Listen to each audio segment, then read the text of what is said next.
to Collide. And we are so excited to be here. We've got a great panel today. And we are going to be talking today about cross-industry applications, the risk and reward for realizing the potential of AI and advanced analytics.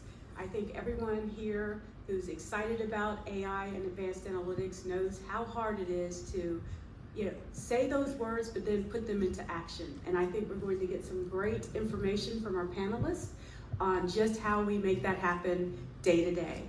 I'm going to first say this caveat here. The comments that are made here do not reflect the views and opinions of their respective organizations. So I have to throw that out there first. But now with that said, I'm going to let each of the panelists introduce themselves and give you a little bit of information about their background in AI and advanced analytics. Hi everyone, good afternoon. My name is Amelia Burke-Garcia.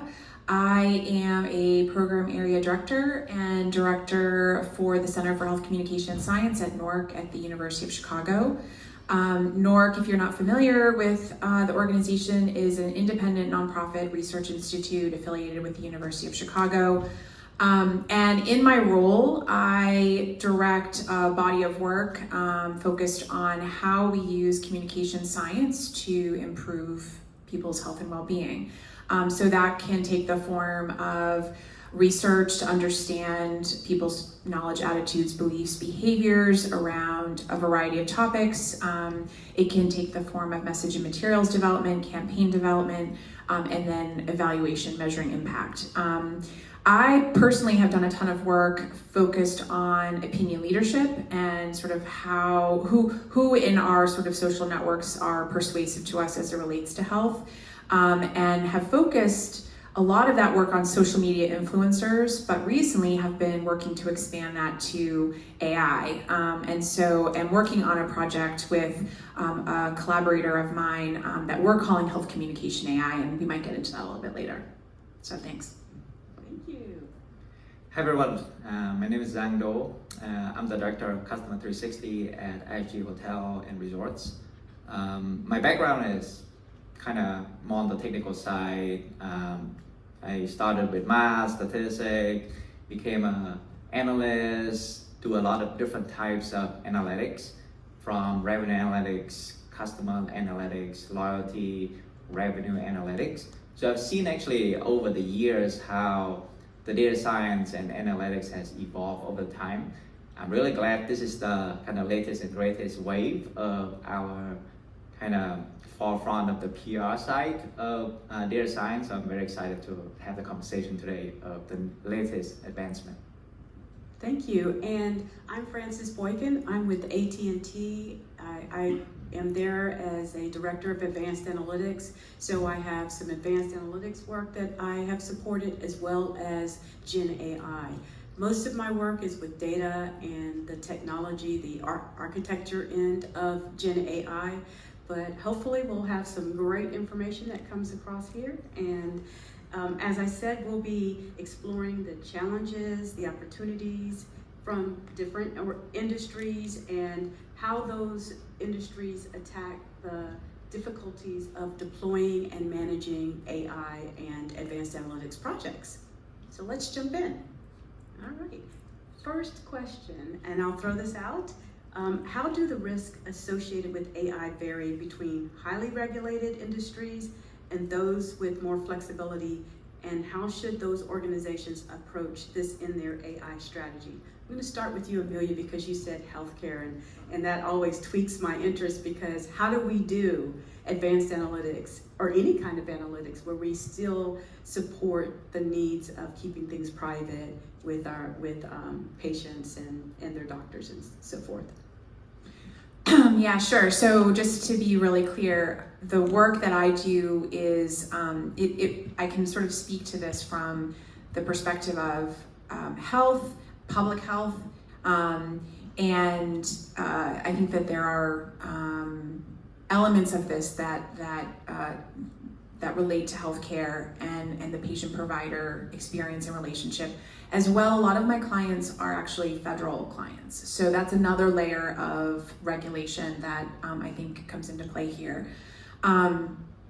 So I think the way that that I've been thinking about this, and I think some of my colleagues have been thinking about this, really has to do with a few things. And the first is that we have to just, at a very basic level, this may sound very simplistic, we have to know the regulations, right? And I can imagine that as AI evolves, so too will those regulations, because there's new things that we're encountering as AI kind of becomes a bigger part of our work and our daily lives.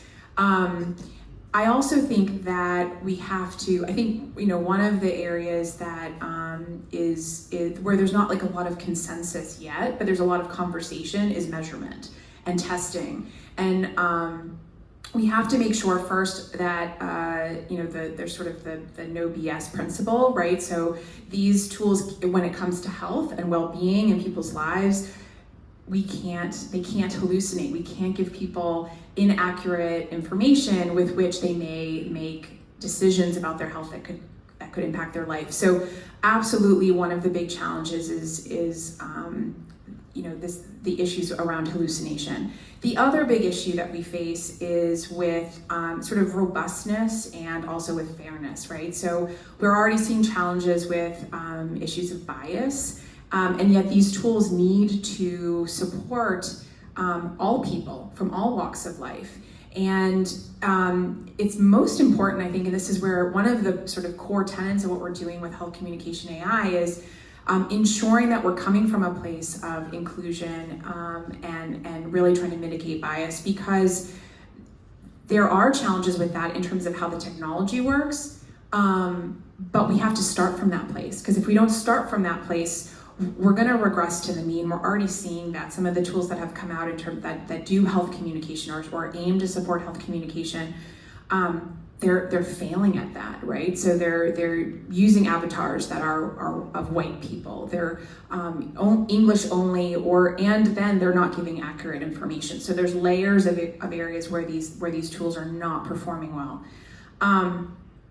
I would also just say that, and for health in terms of robustness, right, we've got so many topics and issues and complexities with what we do in health that these need to work for all, and yet, it's really important to put those guardrails up so that you can actually use a model to help a variety of different people with lots of different types of questions. I think that there are lots of opportunities for use in healthcare as a supplement to what providers can offer. And I share this just as an anecdote.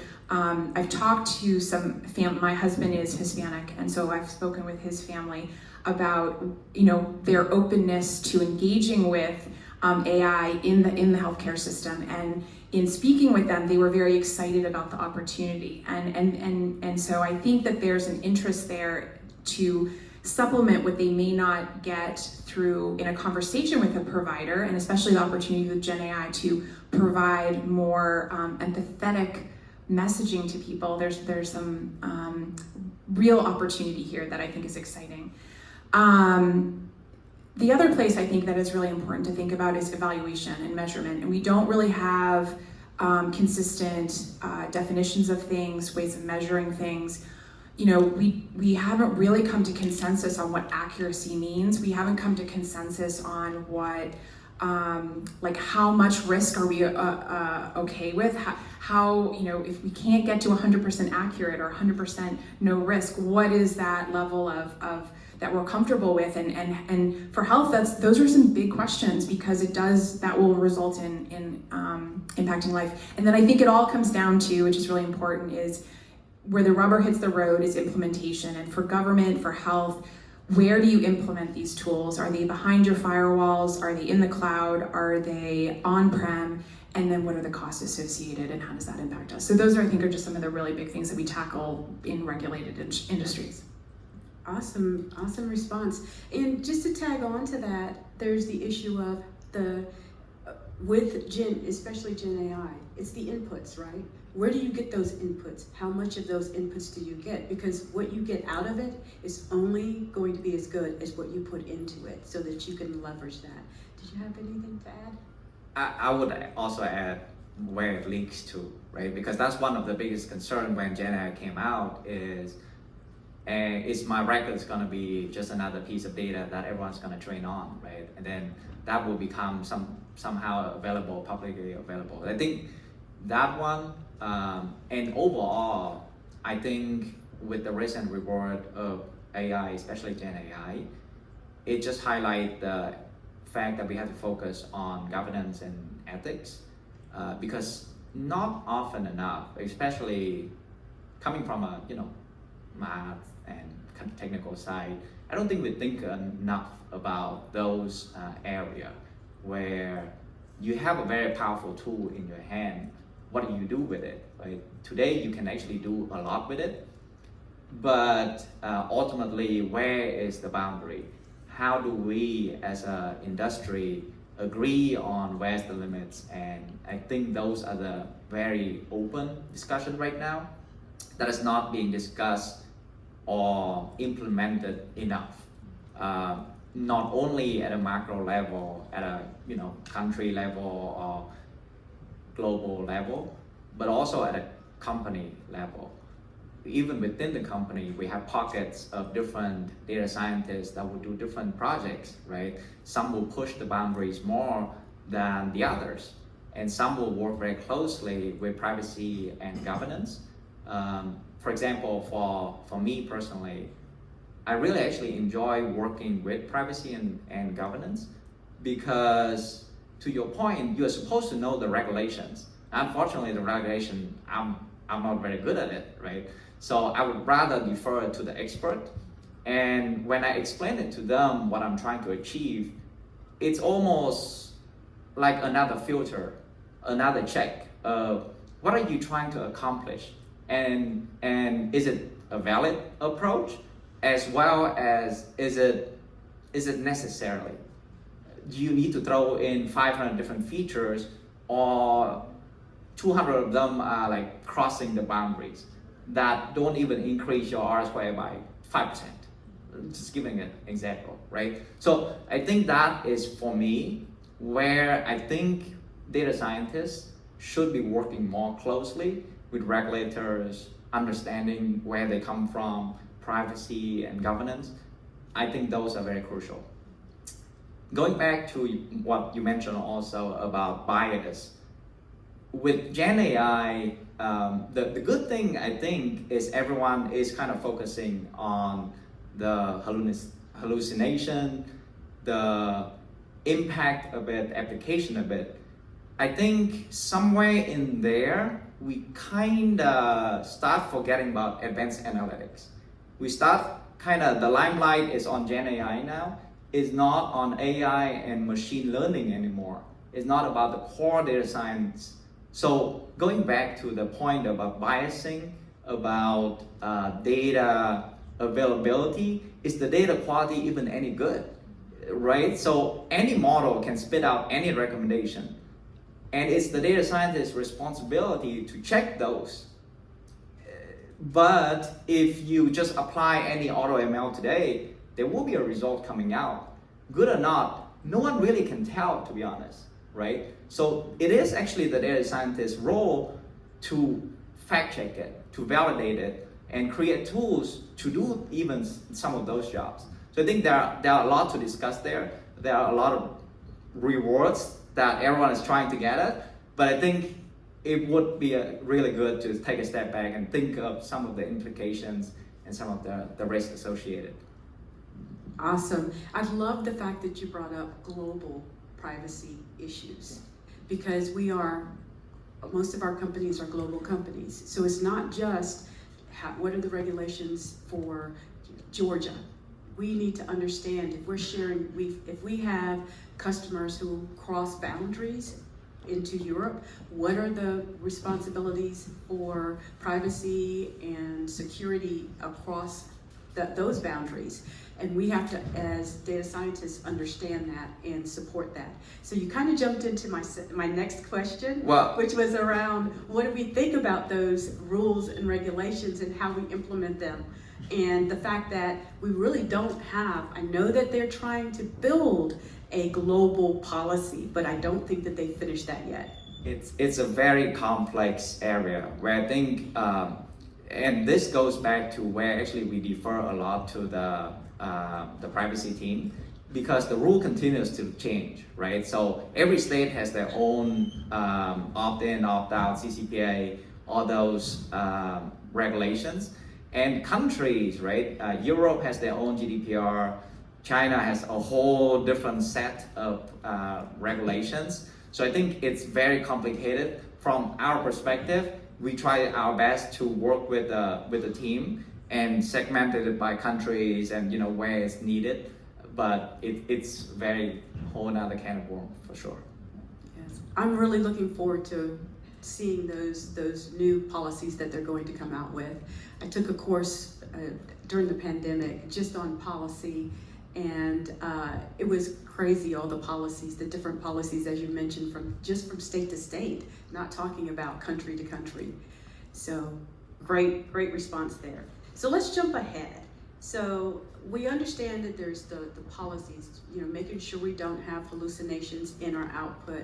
We even heard some horror stories about the police. I think law enforcement was trying to use some Gen AI to help them recognize, using cameras to help imaging, to help recognize people who may have committed a crime, and that didn't work out so well. So we do know that there's cutting edge work that's being done there, but there's a lot of work that needs to be done to make those applications worthwhile. So what are the most common barriers that you see in adopting AI solutions within your organizations, or that you've seen in the news or across the world today?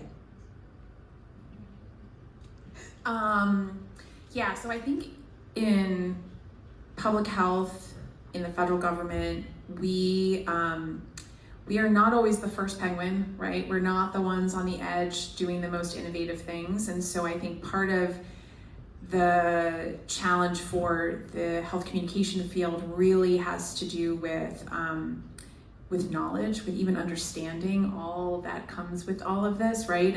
And that's been a big push that I've been doing in my own work, around sort of doing some education of the field and why we should be participating now.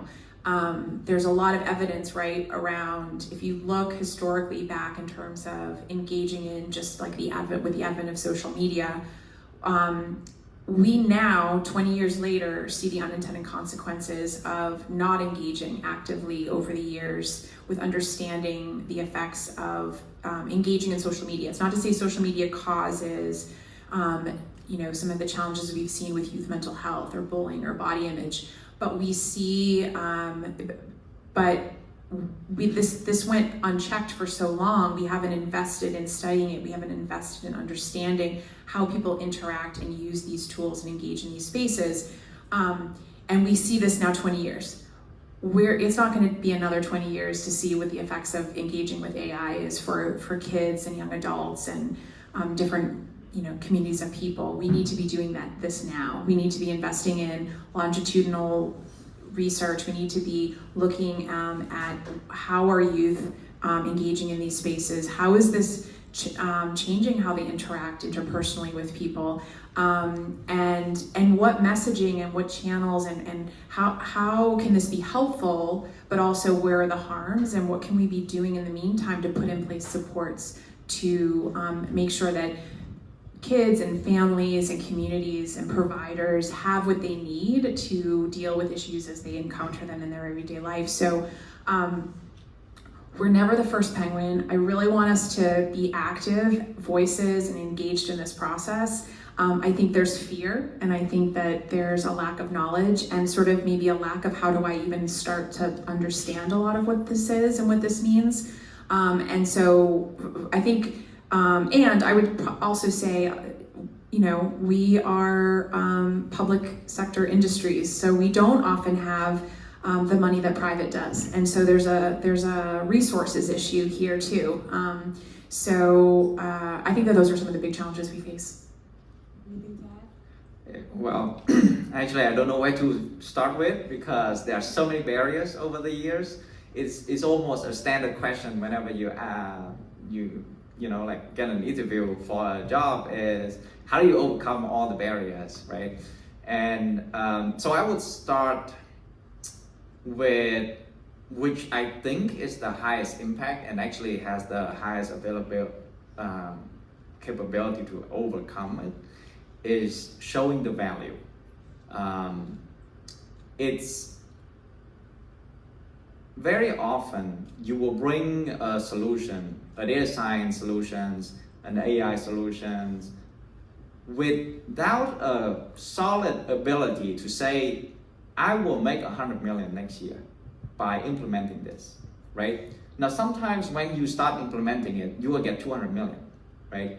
But before implementing it, to get through the door, to get the buy-in from the leader, you cannot, with a very good conscience, right, say that I know for sure you will make this much. So I think bringing the value to the business leader and tie it to the objective of their goals is the key, and also the hardest barrier to overcome. So you have to, there are a few ways to address this. You have to work with various leaders. You have to have a representation of your leader or yourself with the higher level leaders to really showcase and demonstrate the ability and get the buy-in to even be able to show the value that you can bring. Once you start that, you need to show the actual value of your work. Once that is done, it's almost over, right? Because you will see that everyone will love an incremental value. Almost no one will not. Now, probably I will touch a little bit on the cases where people actually don't care about making more money, because it does happen. But